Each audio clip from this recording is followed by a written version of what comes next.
So Helldivers 2 have just released their biggest patch so far for the game. I'm sure this is going to be interesting response from the community with some of the changes, but you guys can let me know what you think about it in the comment section down below.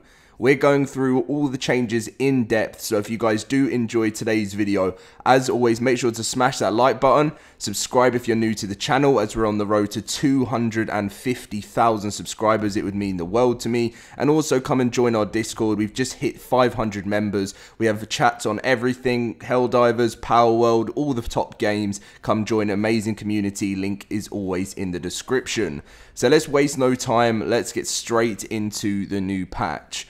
So as you can see, support incoming. We have issued a patch for PC players and the PS5 patch is coming soon. We'll let you know when it's ready.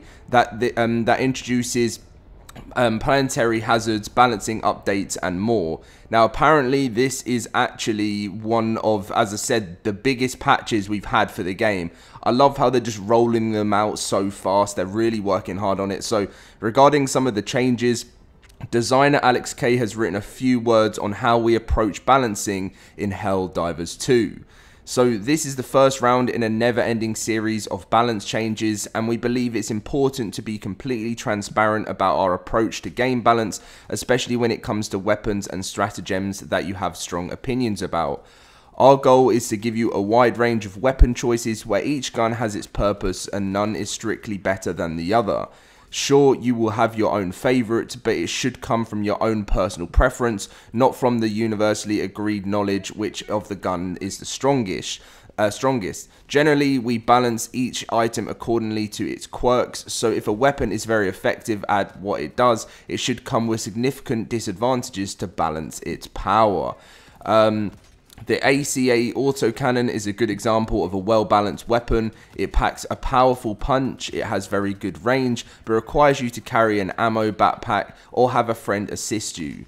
The GL-21 grenade launcher is the opposite example. It's a good general purpose weapon that gives you so much flexibility. It obviously can't deal too much damage without becoming overpowered. But weapons that are both powerful and versatile become a no-brainer choice during the weapon selection phase. It robs you of your own agency as a stale meta builds force you to make unfair choice between a fun weapon and an effective one. In short, powerful weapons can't be too versatile, versatile weapons can't be too powerful. Having said that, after analysing player feedback and data we've collected over the past months, we found that the biggest offenders of that principle. So I will show you guys now in a list of the weapons. So they have the SG-225 breaker, the RS-422 railgun, SH-32 shield generator backpack. I think if I'm just making sure I haven't missed any of those ones there. No, that was the main one there. So all three of those were quite strong with too little downsides, overshadowing all other options on higher difficulty levels. So with this patch, they're getting significant downsides to balance their power. However, we strongly believe that these changes won't ruin this build, but rather help the affected items find their place among the other options and stay effective in the capable hands. On a more personal note, I know that you're having your favourite toy nerfed absolutely sucks. Investing countless hours into mastering a weapon is incredible dedication from you, which is the main reason we're making this game in the first place. And then having that weapon weakened feels like a punishment for being too good at the game. But I implore you not to compare a changed item with its older version, but to evaluate the existing one as it is and see if it still has a place in your heart. We thank you for your dedication and commitment to spreading democracy in the most optimal way possible. Now it's up to us to make it as fun and entertaining as we can. And also we buffed a bunch of weapons as well. So, let's get in with the patch notes. Patch version 01.00.100. I always love how long you have to read that is. So, major updates. So, planetary hazards active. So, many planets now have additional environmental challenges that will appear at random while you are deployed, from fire tornadoes to meteor showers and many more. I mean, this game was only just released, right, not that long ago, and their patches are rolling out, and it's not just that, they're releasing content on top of fixes already, which is so cool.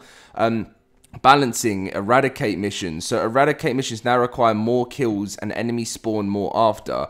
The time to complete the mission was previously shorter than intended and should now usually take us twice as long to complete. No, they were so nice and easy to level up on. You know, I think what you killed had to kill 145 of the bots. I'm guessing now, did they say double? So maybe you have to kill like 300 now or something around there, and enemies spawn more often, and then okay, so primary, secondary and support weapons balancing adjustments made to the following. So as I said, the SG-225 Breaker, SG-8 Punisher, the Breaker Spray and Pray, the Railgun, the Flamethrower and the Laser Cannon. The stratagems that have been balanced and adjustments have been made to the Shield Generator pack, Orbital 120mm, and Orbital 380mm. So Alex K had some additional numbers for you regarding weapon balancing. We don't actually have them regarding the stratagems, so I don't know what's changed with them. I'd love to tell you, but they haven't actually added into their notes.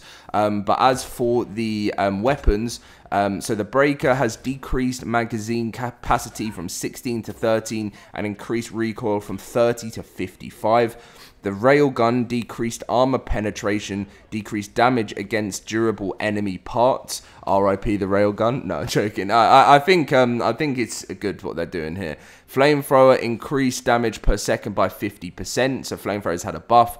Laser Cannon increased damage against durable enemy parts, increased armor penetration, and improved ergonomics. Punisher increased total ammo capacity from 40 to 60, increased staggered force, increased damage from 40 per bullet to 45 per bullet. The Breaker Spray and Pray is increased armor penetration, increased fire rate from 300 to 330, increased number of pellets from 12 to 16 per shot, and decreased magazine size from 32 to 26. Oh wait, no, they do have information on the stratagems at the bottom. Energy shield pack increased delay before recharge. So they increased delay before recharging. 338mm and 120mm orbital barrages have increased duration of the bombardment and decreased spread. Okay, so I'm glad that they did do the stratagems. I just didn't see that at the bottom. So there is your full information. They literally just posted this like 10 minutes ago on the additional number. So I'm glad I did the update a little bit later than I normally do so I could bring this information to you guys. And then as for the fixes for the patch, so they fixed armor rating values not reducing damage as intended. Certain bug holes, including stalker nests that were unnecessarily hard to destroy. Fix anti-toggle not working on PS5. Balance lighting across all planets to solve cases where the game was too dark. Improved flashlight efficiency. Increased visible during sand rain weather on Errata Prime. Updated tutorial materials and lighting. Improved cases where some materials look blurry if lighting graphic setting was set to low. Fixed timing issues that could occur in the Extract E710 primary objective. Change button interaction behavior for buttons in bunker POIs. Helldivers will now let go of the button after holding it for a few seconds. Fix some cases of large assets floating if the ground beneath was blown up. Helldivers standing next to ICBMs during launch will get properly toasty if... Oh, wow, okay. I was thinking that because they... when I've done those missions, I've just not really taken much damage at all. Like, if you can mess around, so you have to stay well away. Fixed unthrowable snowballs after ragdolling. Fix being able to use grenades after drowning. Camera no longer locked on the player's own corpse and blocking spectator mode. Helldivers now take damage from fire, gas, etc. generated by other players, and armor no longer stretches when dismembered. Okay, sounds pretty good. Now, finally, to end off this video is the known issues. These are issues that were either introduced by this patch or are being worked on or are from a previous version and have not yet been fixed. So picking up items from caches may cause characters to freeze in a place for an extended period of time. That's actually happened to me.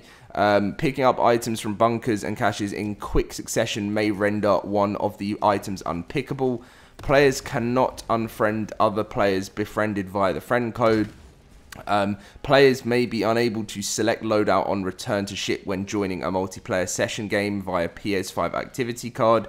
Occasionally, mission reward multiplier not being applied. Mission objective HUD displays different numbers for client and host during some missions. Default armor is always shown while viewing the war bond, just regardless of the armor the player has equipped. Yep, notice that. Text chat box display is abstracted by the cinematic letterboxing during extraction.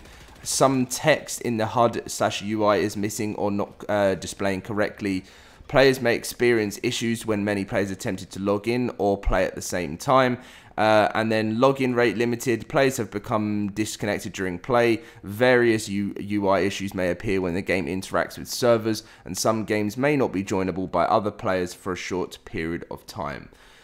So there you go, guys. Quite a lot to read through today. As I said, it was a very big patch, and it's going to be so interesting now to hop into the game, download it, and see what these changes are going to be like. I personally don't think it's too much of a bad thing. I think it will be better in the game's overall health in the future. And as they said, they're looking to hopefully just keep working on this game and keeping it growing for years to come. And I think that's great. So with more support and stuff from the team constantly doing never-ending changes, it freshens things up and makes things nice. Thank you very much for watching. Please leave a like and subscribe if you did enjoy. Come and join us in the Discord, link in the description down below, and I'll catch you in my next video very soon. See you guys then.